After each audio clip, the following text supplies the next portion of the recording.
Ya, pemirsa, seorang pria berinisial FNE 36 tahun berhasil diamankan tim Opsnal Satuan Reserse Kriminal atau Satreskrim Polres Kerinci pada Jumat sore. FNE melakukan pemerasan di wilayah Kabupaten Kerinci dan Kota Sungai Penuh dengan mengaku sebagai wartawan.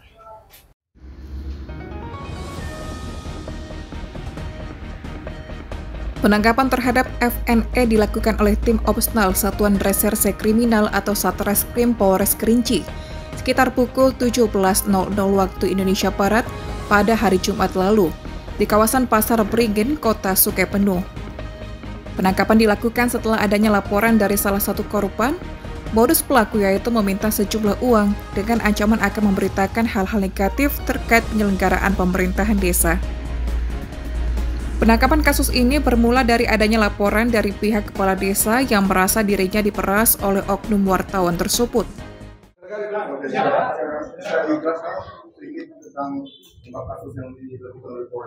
Terima kasih. Jadi pada pagi ini rekan-rekan media kita melaksanakan ungkap kasus terkait soal pemerasan oleh oknum wartawan terhadap kepala desa di Kota Sungai Penuh yang terjadi pada hari Jumat tanggal 30 Mei 2025. Adapun kronologisnya yaitu pada hari Kamis tanggal 30 Mei pukul 16.00 tim gabungan, dalam hal ini gabungan dari Polres terdiri dari Satreskrim, Satintelkam, juga Propam Polres mendapatkan informasi bahwa ada salah satu kepala desa yang telah menjadi korban pemerasan oleh oknum wartawan dari salah satu media. Setelah itu korban membuat laporan dan diminta keterangannya oleh tim Opsnal Satreskrim, dan selanjutnya tim gabungan Satreskrim, Intel, dan Propam segera menindaklanjuti laporan tersebut dan melakukan penangkapan terhadap oknum wartawan tersebut di Pasar Beringin, Sungai Penuh. Di mana untuk diketahui rekan-rekan juga bahwa pengungkapan ini dapat dilaksanakan kurang dari 1 kali 24 jam. Adapun TKP dan waktu kejadian, di mana TKP kejadian adalah berawal mula pelaku pada tanggal 28 Mei melakukan pemerasan terhadap korban, yaitu salah satu kepala desa di Kota Sungai Penuh, melalui pesan chat WA.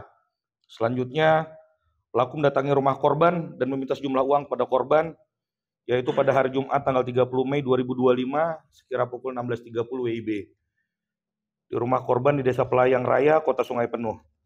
Adapun pelaku yang kita amankan adalah inisial FNE, umur 35 tahun, jenis kelaminnya laki-laki, alamat Desa Koto Padang, Kecamatan Tanah Kampung, Kota Sungai Penuh.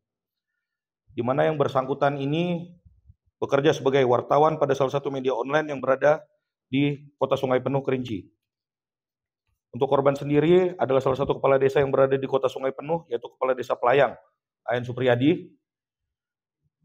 Dan selain korban terdapat juga ada beberapa kepala desa yang akan diduga dilakukan pemerasan oleh pelaku, yaitu Kades Permanti, Kades Lawang Agung, dan Kades Sungai Jernih. Namun ketiga kepala desa lain tersebut tidak menanggapi permintaan daripada pelaku itu sendiri.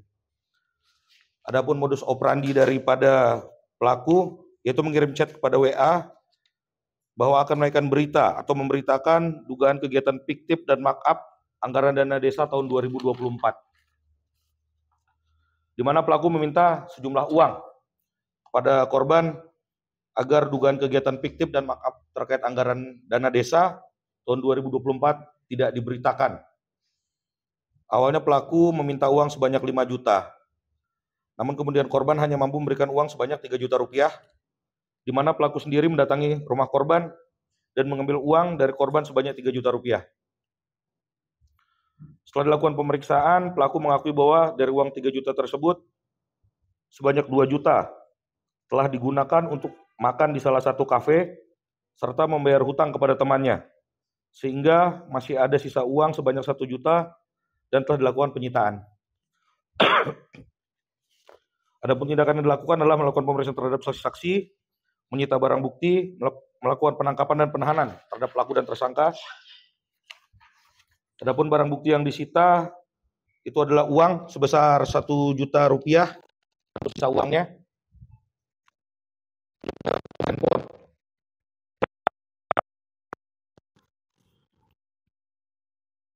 satu buah ID card, uang muda,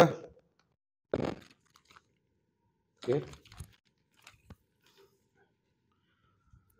1 unit sepeda motor jenis Vario, rekaman CCTV di rumah korban, serta rekaman video melalui HP.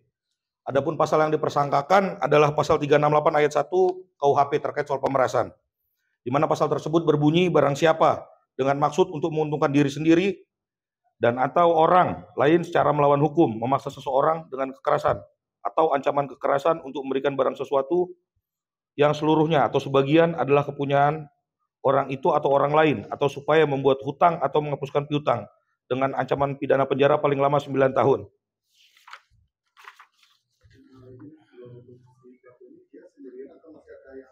Untuk pelaku berdasarkan pemeriksaan sementara masih sendiri.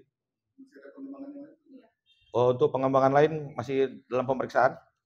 Nanti akan kita informasikan kembali apabila ada perkembangan. Tapi ada indikasi ada yang lain juga? Kalau itu masih dalam proses pemeriksaan. Untuk pelaku adalah residivis. Untuk pelaku positif, sudah kita lakukan pengecekan urin bahwa pelaku sendiri adalah positif. Kita lakukan pengecekan di rumah sakit kemarin. Jadi di rumah sakit dulu. Ya. Nah, untuk kasus premanisme seperti ini, berapa banyak yang sedang ditangani atau yang sudah ditangani oleh Polres Kerinci, Pak? Yang sudah dilakukan penindakan sebetulnya sudah banyak aksi-aksi premanisme.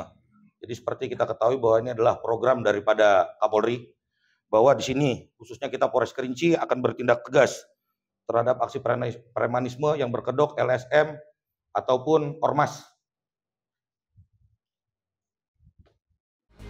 Penangkapan kasus ini bermula dari adanya laporan dari pihak Kepala Desa Supriyadi, Kepala Desa Pelayangan Raya Kecamatan Sungai Bungkal, Kota Sungai Penuh, yang diperas dan diancam oleh oknum FNE tersebut. Menurut Supriyadi, pelaku meminta uang dengan sejumlah 5 juta rupiah kepada Supriyadi dengan ancaman akan memberitakan penyalahgunaan dana desa di media sosial. Dengan rasa tertekan, Supriyadi akhirnya menyanggupi membayar 3 juta rupiah.